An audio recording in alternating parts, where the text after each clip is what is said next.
3 victims shot. We're talking about the whole family killed in a bloodbath. This is something that just doesn't happen in Darien, Illinois. 2 of their children were able to survive.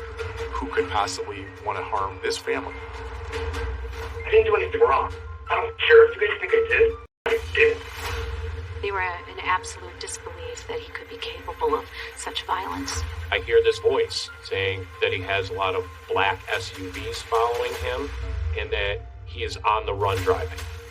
The problem here is that I'm scared repercussions could not open my mouth. He was not the type of person who was prone to violence. He was convinced that murder was the only way out. They would do anything for him. They looked up to him. He killed 3 people in cold blood because of a very mistaken sense of reality. I really didn't have a choice.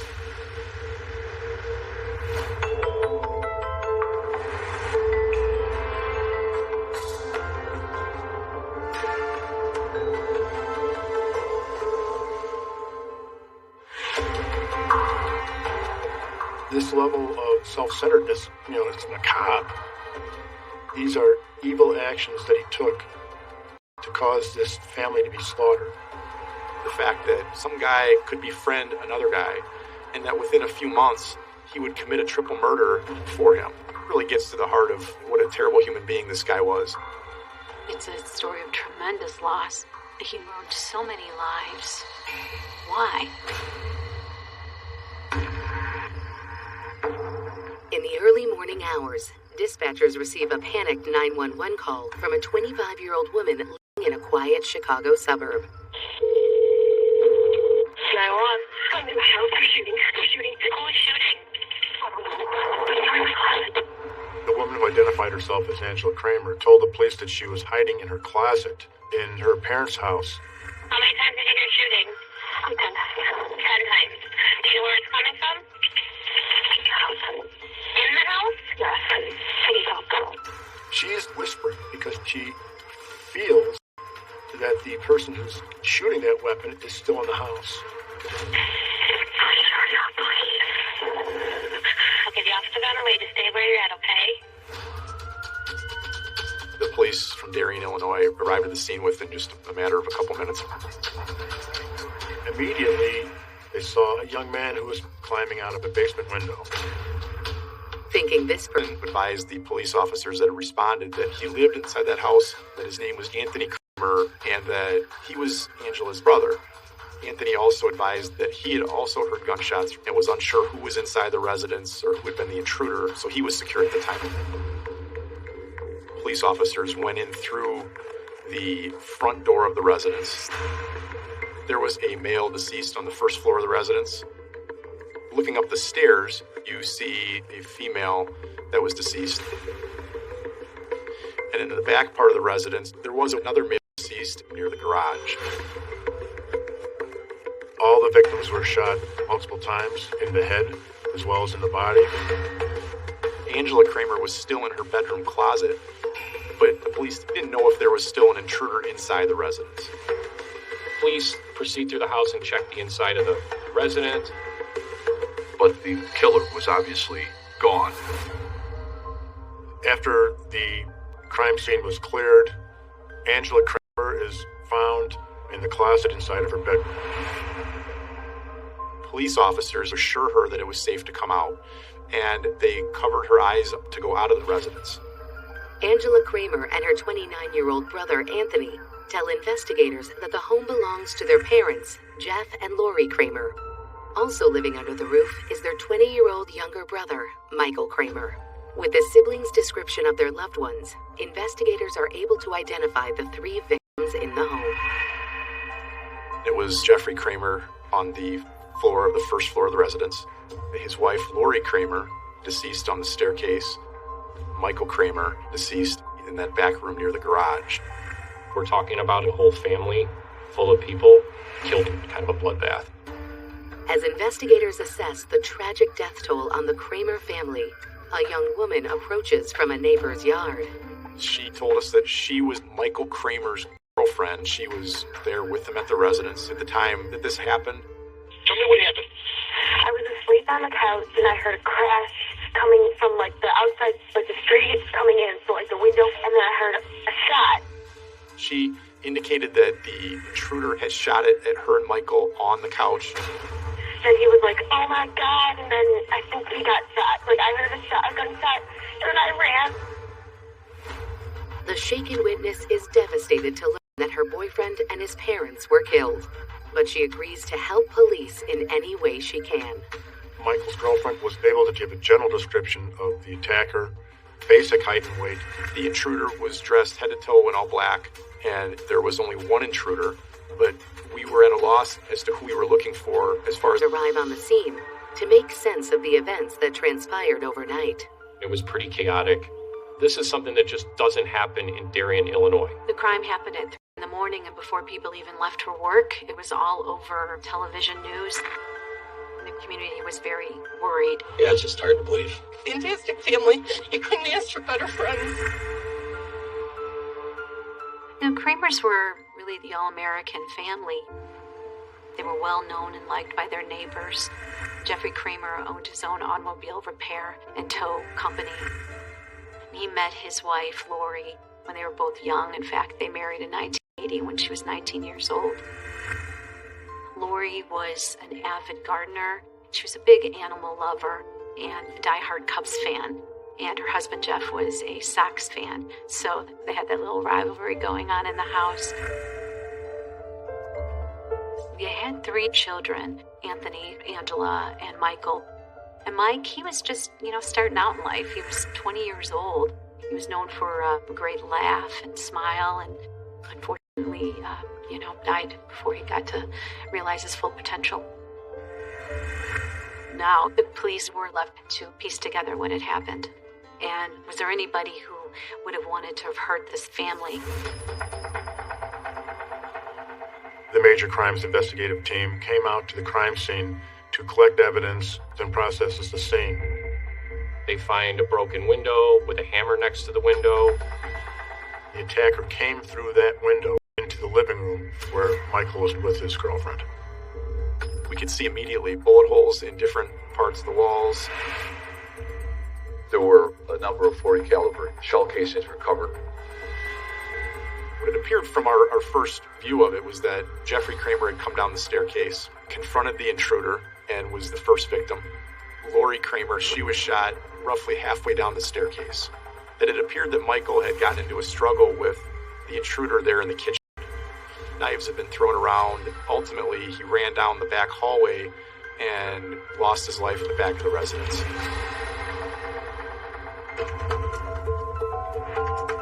We also did not find that anything of any significant value was missing from the residence. It did not appear that this was just some kind of random act where somebody broke in the window and was looking to steal things. It appeared that they had been targeted, and it was also very telling that they were all shot in the same fashion. To rise to that level of walking into a house and killing a whole family without any hesitation, who could do this? Coming up. This person advised that he had just gotten a disturbing phone call from his friend, and he thought that it connected to the murders at the Kramer house. Anything's going on. I mean, I don't want to say he is part of this, but they said, well, this might be the last time I ever, get to talk to you.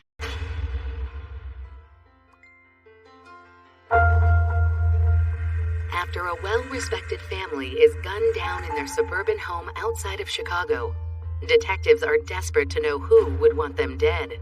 Police knew that this family was targeted because there was no burglary. There was nothing missing from this home. This is not a random act. At 3 o'clock in the morning on this particular street, someone just didn't walk up and decide to start shooting inside of a house. It's approaching 8 a.m. on the morning of the murders when investigators sit down with the surviving Kramer siblings. Anthony Kramer, the Kramer's oldest son, was first. He was in a state of shock from what had happened. Anthony had been in the basement asleep when the fire rang out, and he hid behind a pool table until he thought that the violent attack on his family was over and was trying to escape through a basement window when authorities got there. Anthony also advised that his family had no known enemies, so this was a very atypical set of victims for a triple murder. Anthony continues to be open and cooperative. But since he never saw the shooter, he has little information that can help identify a suspect. We then had an interview with Angela Kramer. She is the person that called 911. We also, unfortunately, have to advise her as to what had happened to her parents and her brother. It was incredibly difficult for her to hear. That was probably the toughest part of my job that I can recall. Remember, she had lost her family. And it was a scene that I won't forget. We're here for you. We're going to find out who did this, so we're going to find them, okay? Yeah. Instincts tell investigators that neither the devastated Kramer siblings nor Michael Kramer's girlfriend have anything to do with the murders. So the question remains, who is responsible? Angela was asked if she knew who could possibly want to harm anybody in her family. I just split up with the father of my son right after Christmas. She did advise the investigators that she did have an ex-boyfriend, that his name was Johnny Borisov, and that she broke up with him months prior to the murders. Good guy? He has his issues. What kind of issues? Anger management. Is that why you left? Yeah, on top of not ever being able to get along with my family and the stuff that has gone on with my family and him. If you get on his bad side, then you will never be on his good side. Family any harm, it was this ex-boyfriend. I don't want to say that because it's my son's father, but if you look at history, in a whole year, there has been issues with my family and him. Okay. This ex-boyfriend created red flags all over the place, so we needed to get more information. They had been a couple for about 2 years. Eventually, in early 2009, they had a child together. Angela and Johnny moved in together. Johnny began to get very possessive of her. Throughout Johnny and Angela's relationship, Johnny had a lot of problems with her family, especially her parents, and really tried to keep her away from them as much as possible, so that really he was the center of her world. Angela said over the last 9 or 10 months, the acrimony between Johnny and the rest of her family was on display constantly, from verbal threats to physical threats. There was an incident in May of 2009. A baby shower was scheduled with the Kramer family members. It was supposed to be an all-women event. However, Johnny refused to let that happen. Johnny demanded that he show up, that he come with me, otherwise I couldn't go. He just sat in the corner the whole time, basically held the baby the whole time. My mom was about to hold my baby, and Johnny stormed up, screamed and said, "I control who holds my son," grabbed the baby, put him in the carrier. He's walking out the door. My grandma's like, "Johnny, just come down." The whole time he's using the car seat to push away my mom and my grandma with our son in it. The situation calmed down. But Johnny Borisov, he does not want the Kramer family members to have anything to do with his son. I go, "You're never going to work out with my family." He's like, "No, I don't care who they are. There's no way I will ever see them." So that's when she moves out, and that's when the custody issues start. I realized that I cannot be with that guy. By the time we get to early 2010, Angela returned to her parents' house. She's seeking custody of their son with shared parenting responsibilities. Johnny wants no part of this. It's all or nothing to him. He does not want to be paying child support. He wants full custody of his son. We had learned the night the murders happened, Johnny Borisov had custody of their son. He was not at the Kramer family residence. Does he know where your bedroom's at? He knows where everything is in the house. Detectives wonder, is this bitter custody battle being blown out of proportion? Or did Johnny Borisov want the mother of his son and her family dead? Before they set out to find Johnny, they're alerted to a call received by 911. 911, what is your emergency? Yes, this is Johnny Borisov. I just put on the news, and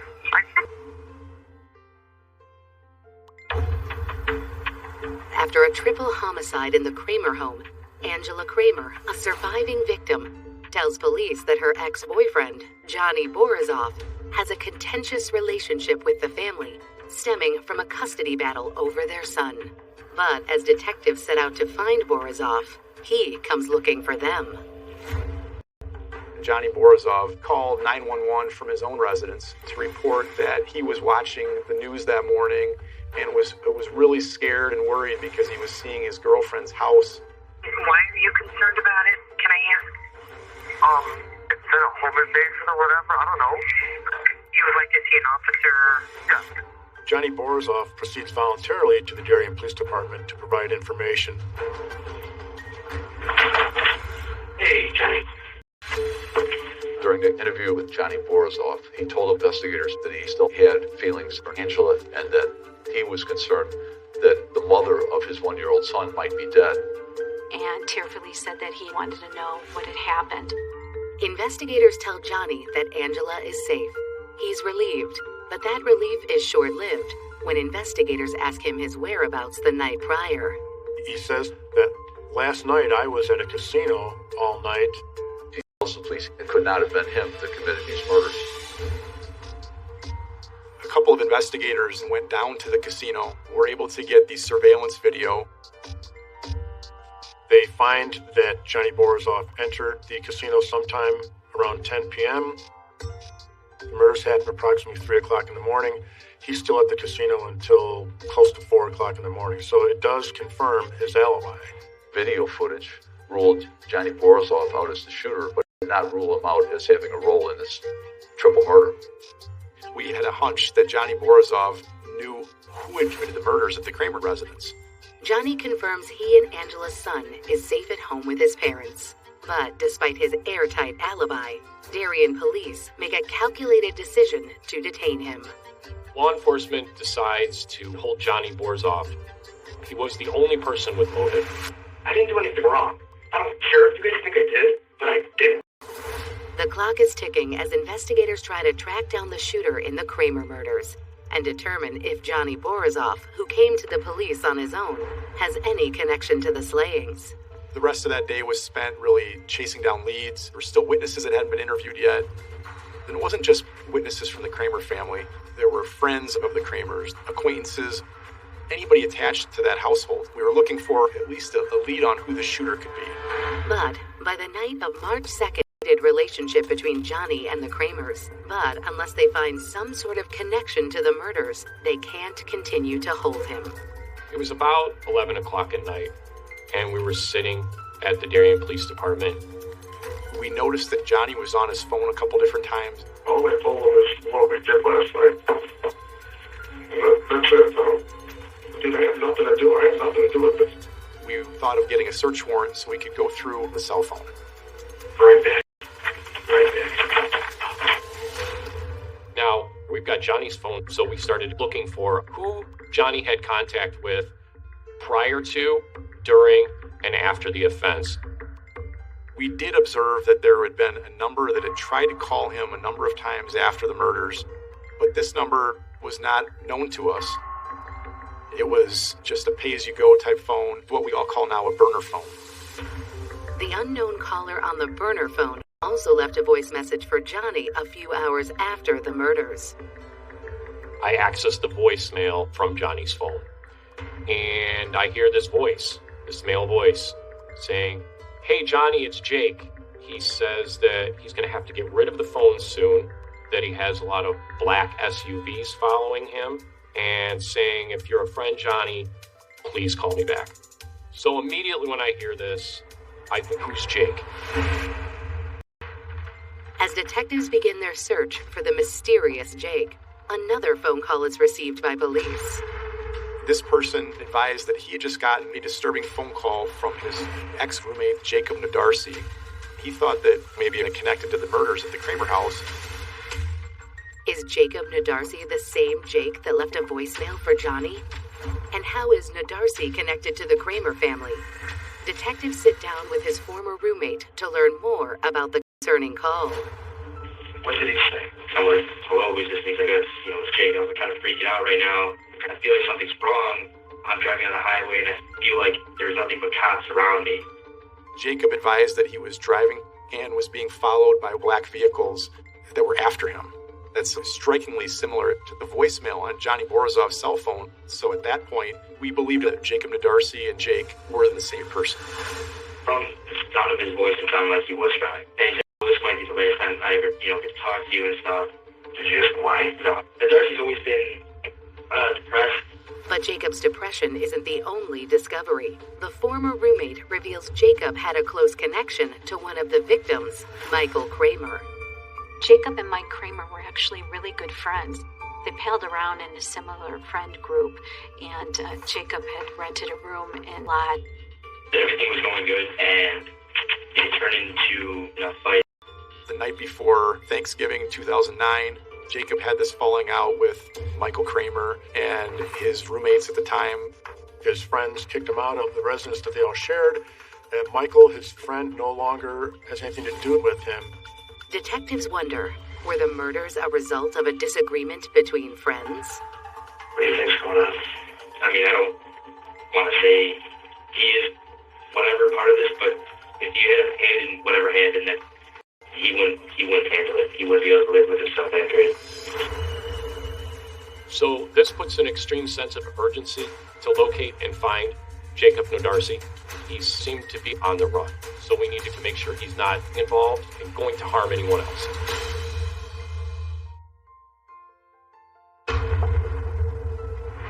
"24 hours after 3 members of the Kramer family were gunned down in their home, detectives identify a person of interest, 23-year-old Jacob Nodarcy. Nodarcy appears to be on the run, making several paranoid phone calls from the road, including one to Angela Kramer's ex-boyfriend, Johnny Borisov. We started to look at any available background information on Jacob to find out how dangerous this person is. We really don't know a lot about him. But Jacob had no criminal history of any kind.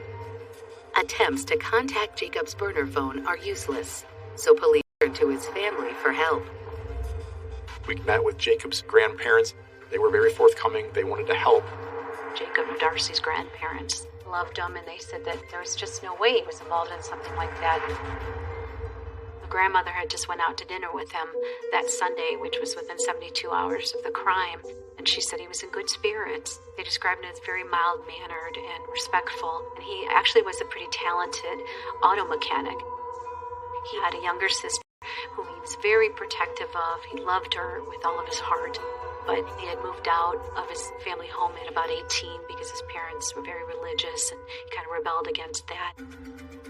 During the interview, they told us that he did in fact have some mental instabilities. Depression, anxiety, and some suicidal tendencies, and he started having problems with drugs. He used them to kind of self-medicate some of the problems he was having. After speaking with Darcy's family, detectives question if he is capable of murder. We start to mine intelligence databases, and through the state police we find out that Jacob purchased a .40 caliber Glock days before this happened from a sports store maybe 20 minutes away from it. That was used to kill the Kramer family. The strange calls and recent gun purchase is enough to make Jacob Nodarcy the prime suspect in the Kramer family murders. Investigators ramp up their efforts to track him down. We have a fugitive on the run, and who's best for that? The United States Marshal Service. They were listed to apprehend him, and were able to obtain a search warrant for that phone number that was attached to Jacob Nodarcy. I get information that shows the phone is traveling south through Georgia, and it looks like it's going to Florida. We run address history, and we find out where Jake could be going. Jacob has relatives in Lehigh Acres, Florida, and in Miami, Florida, so we believe Nodarcy was headed to one of those locations. We contacted family members down in Florida and informed them that he could be heading there. On the morning of March 3rd, one day after the murders, Florida law enforcement and U.S. Marshals arrive at Jacob Nodarcy's parents' home. Lo and behold, Jacob Nodarcy was sleeping in outside of his parents' home. There was a knock on his window, and it was the U.S. Marshal Service taking him into custody. Obviously, the concern was whether or not the firearm was still in a vehicle, but it was gone. He didn't have the gun with him. He was taken in without incident. When Jacob Nodarcy was taken into custody, we felt this could be the person who carried out the triple murder. But we needed an explanation for what he did. There was seemingly no motive for for Jacob and Darcy to commit the murders. Once we have no Darcy in custody, we need to make sure that, hey, Jake isn't the only one involved in this. With Johnny Borisov still detained 1,300 miles away in Illinois, investigators want to determine if he has any connection to the murders before they are forced to release him. Time is still of the essence because we have Johnny in custody and there's a time clock running on Johnny. So Darcy needs to be interviewed. Really, today's been a hell of a day. Darcy was clearly frazzled. He had been up all night using drugs. Investigators question Jacob Darcy about his reason for fleeing Illinois. How'd you do before you left? You know why I'm asking you that, right? Is there something in there that you don't want to tell me? The problem here is that I'm scared. You're scared? Repercussions if I open my mouth. He would go after my family. He's worried that he was in danger and that his family was also in jeopardy if he had chosen to talk to the investigators. Only way that you can help yourself and help your family is to tell the truth. Because then we can deal with everybody involved and we can make sure that happens. I really choice. Doesn't sound like it. There's no turning back once it started. Jacob told the investigators he had been convinced that murder was the only way out, that he was going to be killed if he didn't kill the Kramer family. He just believed that he had to do this to, most of all, protect his family and protect himself. Who told you that? I'm afraid to say.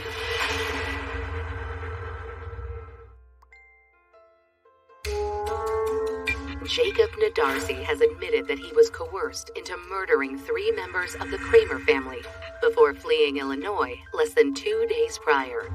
But he's reluctant to say who ordered the hit. Only way that you can help yourself and help your family is to tell the truth. My family's going to be safe, you say?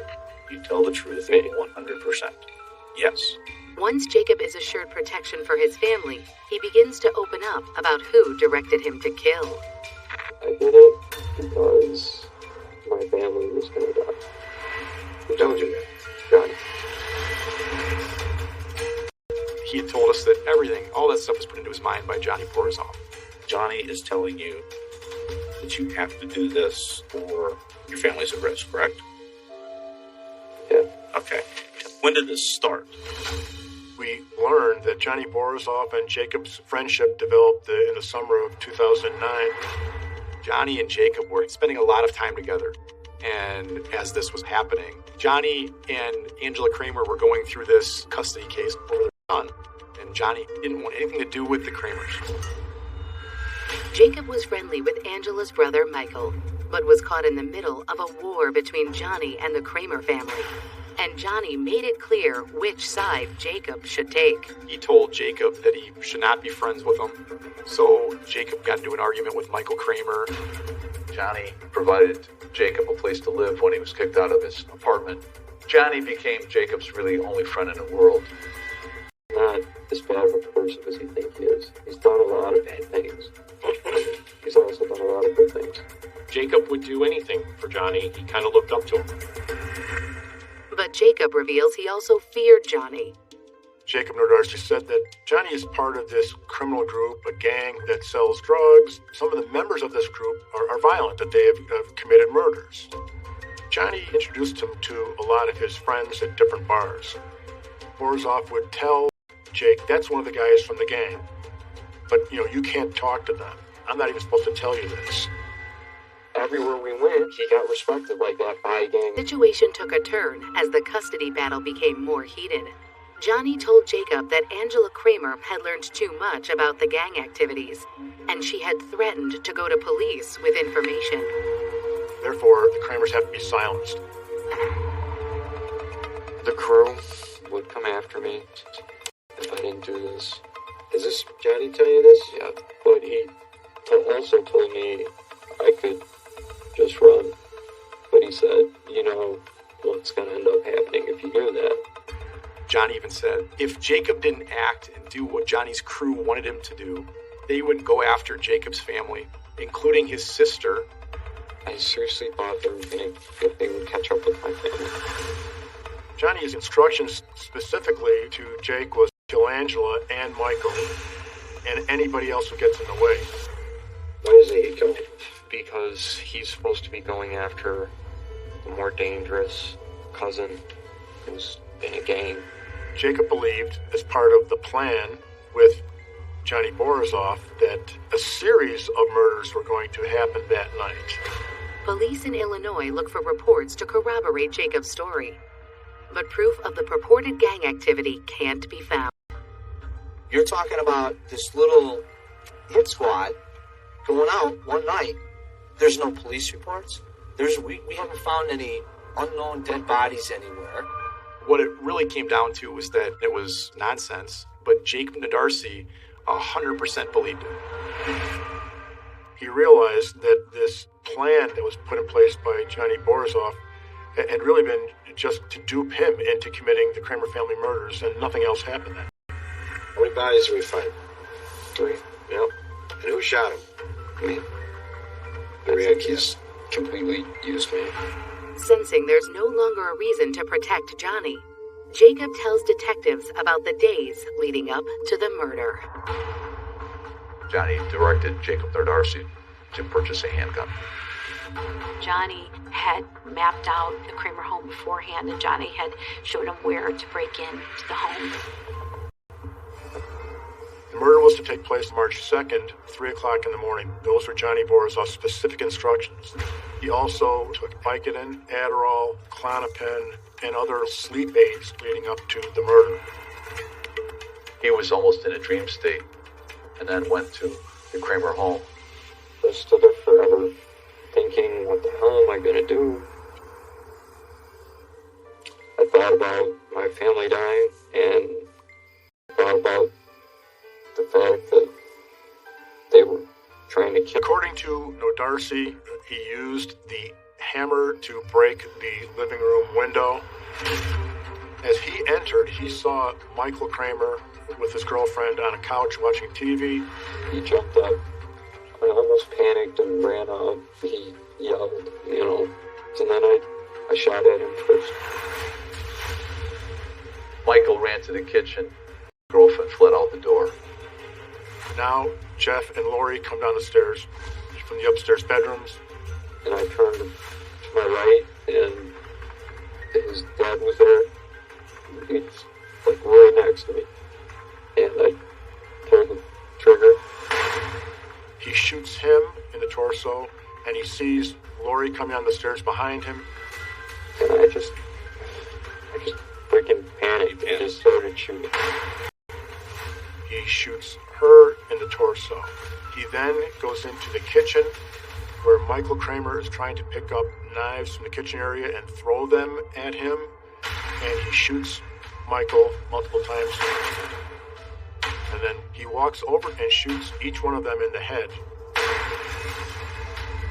Johnny had given him instructions to check the entire house, but did not go down the basement, so Anthony was able to escape through a basement window. But he did go upstairs and check the bedrooms. Who else did you expect to be in there? Probably his sister. She wasn't there. I didn't see her there. She could have been hiding. He did not check the closets, and Angela was able to survive. Where'd you go then? I ran. He leaves through a rear door to the next street over, where he had parked his car, and headed to Florida. As he was driving away, he actually wondered if he really had just imagined it. It became clear from speaking with Jacob Nadarcy that Jacob was Johnny Borisov's weapon. We were frantic in trying to figure out whether it was true or not and make sure that justice would be served.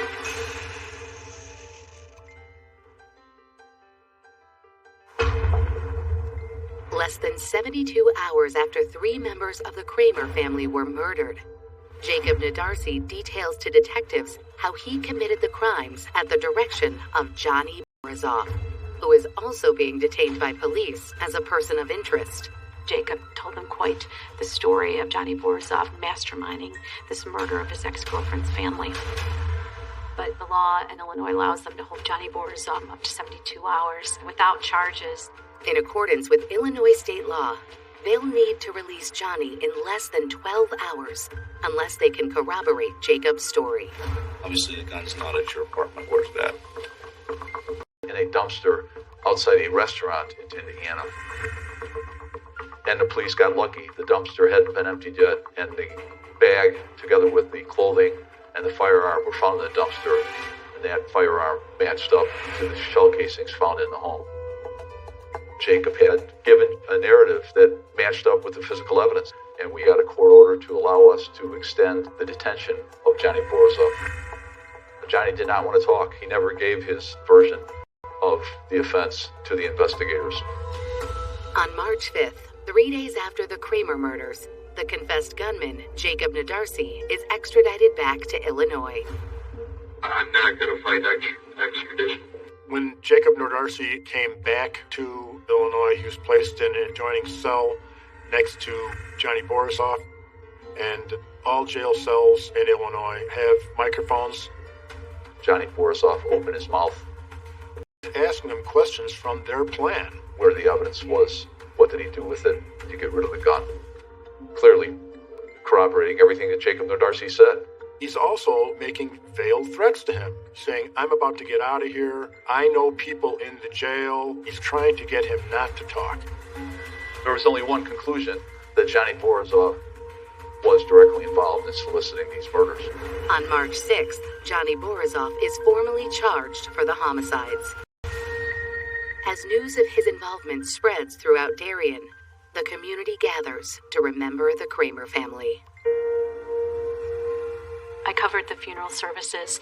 Hundreds of mourners attended the funeral. You couldn't get into the church. There was so much grief and shock and love. They were loved by so many people. It was a scene I'll never forget. In 2011, Jacob Nadarsi pleads guilty to the triple murder of the Kramer family, and by the spring of 2013, the trial of Johnny Borisov begins.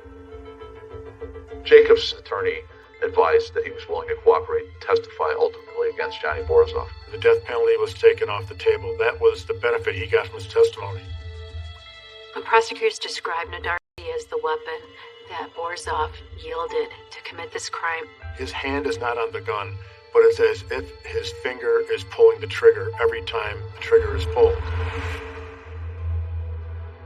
There was a common thread with some of the things that Angela Kramer said about a relationship with Johnny Borisov that were echoed and repeated when Nadarsi was explaining his hold on him for a place to live. He was his only friend. Jacob would really do anything for this guy, and really he was grooming Jacob Nadarsi to do this. Jacob was not the type of person who was prone to violence, so I don't believe that he would have ever committed anything even remotely close to this if he was not mentally ill and under the influence of Johnny Borisov. Nadarsi even said, I should have been stronger. I shouldn't have been so weak. I'm so sorry. There are no right words to say. Jacob pled guilty, and he got 75 years. In Illinois, you serve 100% of your sentence for murder, so Jacob will die in prison.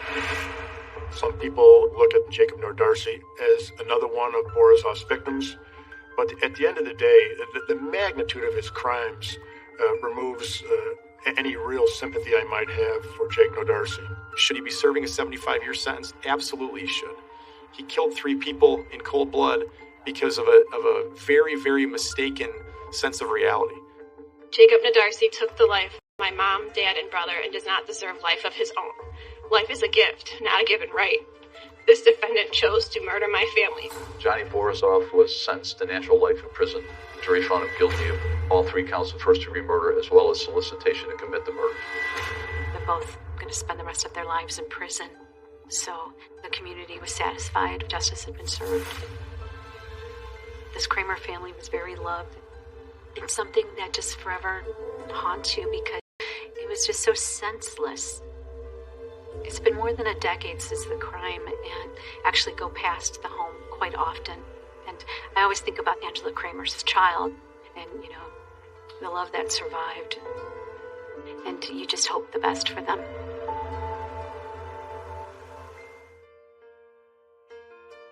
Có lúc muốn biết em với anh là gì, chỉ là bản thân chơi với nhau không cần gì, mà sao từng phút giây tình yêu nào có hay cứ đến với ta chẳng thể nào kịp nhận ra. Anh vẫn cứ nhớ nhung đến em hàng ngày. Em là tình yêu hay lẽ sống trên đời này, nàng như là đóa hoa một thiên thần sứ, xa khiến cho ta ngất ngây không tìm được lối ra. Chẳng biết đến bao giờ nào đâu có anh ngờ tình yêu đã lỡ trao cho nhau. Người yêu mãi không rời đành cứ thế thôi người, sâu trong trái tim anh hằng mong ước muốn nói với em bao điều. Dù cho trời đổi thay em là người anh không thể thiếu, anh sẽ mãi mãi yêu em như vậy. Chỉ mong là chúng ta tình yêu sẽ đong đầy. Mỗi lần gặp em trên phố anh chẳng biết nói gì hơn, em cứ xinh mà không cần phải cố. Ai cũng biết em là my girl, chẳng cần đau khổ mỗi khi âu sầu, vì em đã có anh ở bên. Những kỷ niệm mà vẫn giữ trong đầu, anh luôn đặt nó ở trên. Vì anh yêu em hơn tất cả, dẫu cho sau này nắng mưa anh không bao giờ sợ vất vả. Dành cho em thì anh sẽ luôn dư thừa, bởi vì tình yêu ngọt như ly sữa trắng, cũng bị đắng như tách cà phê đến. Em cứ yên tâm không cần lo lắng, đã có anh mang đi hết ưu phiền. Em là muốn nói với em bao điều, dù cho trời đổi thay em là người anh không thể thiếu. Anh sẽ mãi mãi yêu em như vậy, chỉ mong là chúng ta tình yêu sẽ đong đầy. La la la la la la la la.